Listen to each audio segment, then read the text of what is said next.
Have you ever been in the company of someone and when you left the company of them, you felt depleted, you felt not right, you just didn't feel as good as you did before you engaged with them?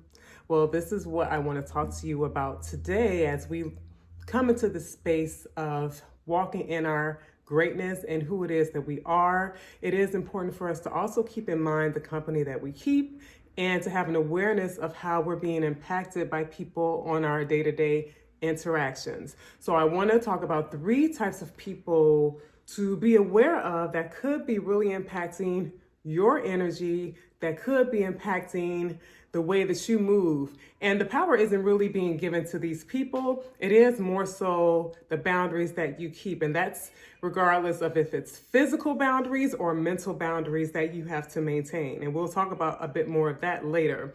But we're going to get into these 3 different types of people that I would want you to really keep in mind when you're engaging, and keeping in mind that you become like the closest people that you have in your environment. So let's get started. And yeah, hit that subscribe button at the start of this.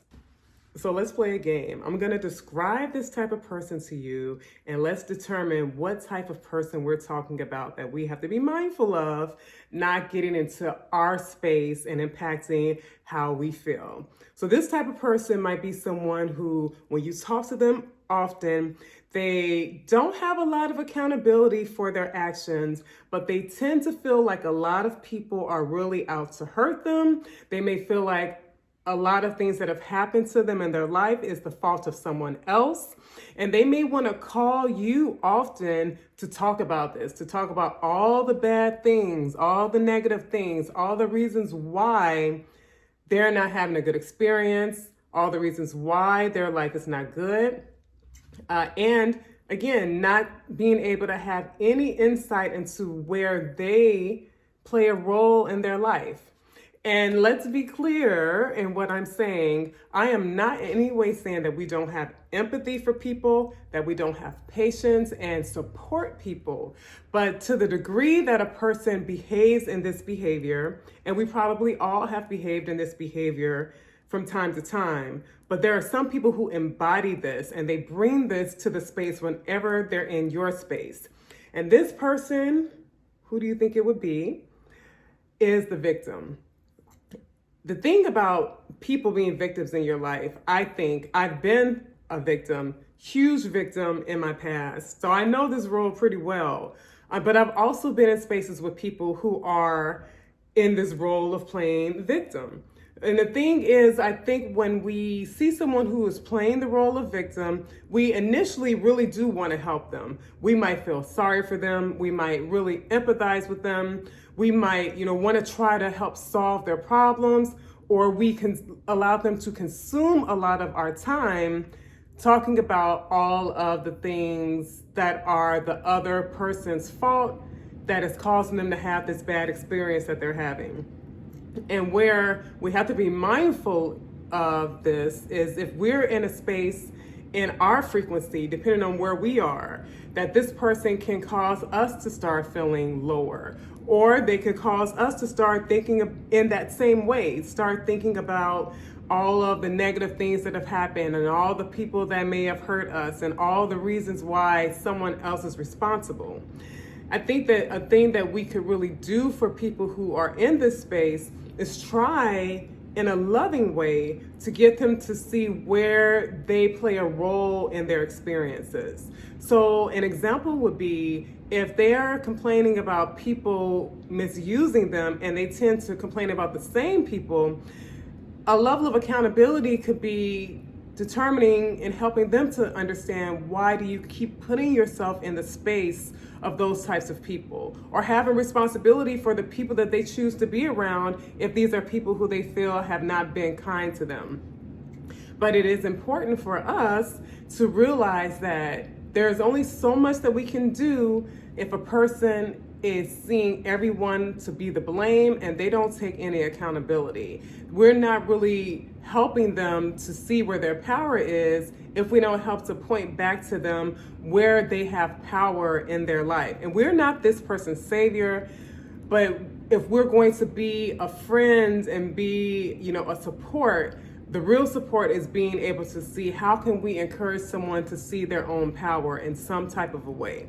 So that is our first description and character that we're talking about, is the victim. The second person that I'm thinking about is a person who you can recognize that they have a way of engaging with you for a real purpose of trying to get what they want. Usually emotionally, they are playing on your emotions so that they can get what it is that they want.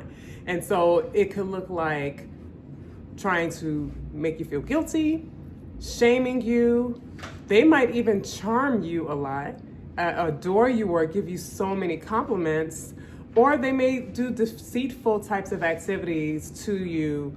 But again, the whole goal of what they're doing is to get what it is that they want out of the situation. So they're really going to take any means necessary to influence your emotions so that they could have what it is that they want. You and the other people around them, it could be that they want you to view someone that they're not getting along with in a way that they see the person, so that you're on their side. And that might look like, complimenting you excessively and then reeling you in that kind of way, and then attacking this other person and trying to get you to see this person through their lenses, so that they can feel like they have your support in this negative way of seeing this person. So what type of person are we thinking here? This is a manipulator. Manipulators emotionally usually manipulate people to get an outcome that's to their satisfaction. And it is very true that often this comes through guilt shaming people or making people feel guilty. That's a very strong manipulative tool, is to cause someone to feel guilty or try to make someone feel guilty. But also gassing people up and trying to charm them can also be a way that you get someone else to be on your side or feel like they want to please you more or support you in some type of way. And it can be challenging when you are dealing with a manipulator, because sometimes those lines get blurred because your emotions now have been pulled into it. It's not concrete. It's not, just being able to make a decision based on what is right or wrong, or what it is that you do or don't want.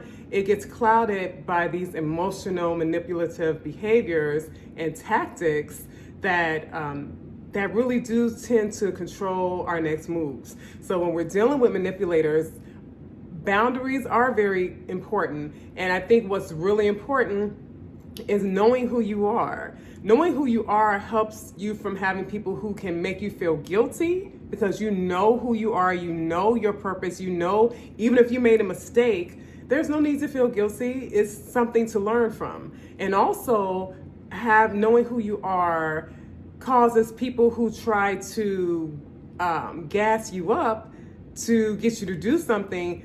You can appreciate their compliments, but you are not dependent on their compliments to make you feel better, because you already know who you are. So when we're talking about the manipulator, having boundaries in your self-perception is going to be so important, so that someone can't make you wave up and down about who it is that you are for them to get what they want from you.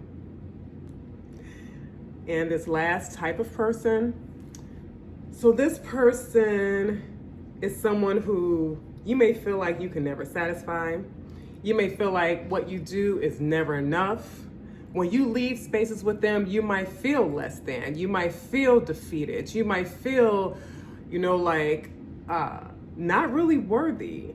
And it can cause you to want to go out of your way to prove yourself, to go out of your way to prove them wrong, or to go out of your way to get their accolades or to get their approval, which completely takes you off of the road of living your life and being you and doing you. You end up doing to get reaffirmed through these types of people. And those types of people are the critics. They usually have things that they say to you that tend to make you feel low about who you are or something that you've done. And we're not talking about someone who gives constructive criticism, because constructive criticism is something that causes us to do better and have better results. And there's some inspiration behind someone who's giving constructive criticism. It's not just diminishing who you are or what you've done. It's saying, okay, these are some things that I've noticed, and these are some things that could help this, right? So constructive criticism helps with growth. But someone who's just a critic, they are... often the goal is to diminish you. It is to just have something negative to say. It is to just be judgmental on whatever it is you're doing or whoever it is that you are. I think one of the really important things to know about the critic, and really all of these, is that what someone is really doing really is not about you. You know, it's really about them and what they hold within inside them. Most of the times, a person who's highly critical, you may not be able to see it, but in their mind, they are very critical of themselves, or they feel quite a low, they have quite a low perception of self. And, you know, it's easy to see everyone else that way if that's what you hold inside. So your way of being tends to be critical. So I think when you're dealing with a critic, it is important for you to know who you are, piggybacking off of how to deal with a manipulator. Know who you are so that someone's judgment doesn't make you feel defeated, but also understanding that this isn't really about you. Really what you see them projecting off to you is probably more than likely what they are feeling within themselves. So give them space, you know, and, you know, think about when you're dealing with these types of people, depending on where you are in your level of vibration. If you're down here, it may take disconnecting from these people if it's hard to manage your emotions right now. But as we grow, especially as we grow spiritually, we can be in spaces where we can be around these people, but where we have a boundary is within our own mind in terms of what we allow ourselves to take in, you know, how personal we allow ourselves to take their actions, their judgments, their opinions, the things that they do. And we're able to coexist and not be impacted. But I would say for all of us, because we are on this journey of life with ebbs and flows, there can be points in our life where we're pretty solid and we're up here. And there could be other points where we're a little bit lower because of whatever the dynamics are that we could be going through in our life. So it's always about taking some self-inventory and understanding where you are in your life. How are you feeling? And it's important to really surround yourself with people who are going to help you level up, and not be around people who are going to be able to pull you down if it's a season in your life where that might be able to happen more easily. So I want you to let me know in the comments which one of these personalities or character traits of a person have you decided you have to have boundaries with this year? Is it the victim, the manipulator, or the critic? Leave a comment in the comments, and I will be back next week. Have a wonderful week. See you next time. Don't forget to like and subscribe. Bye.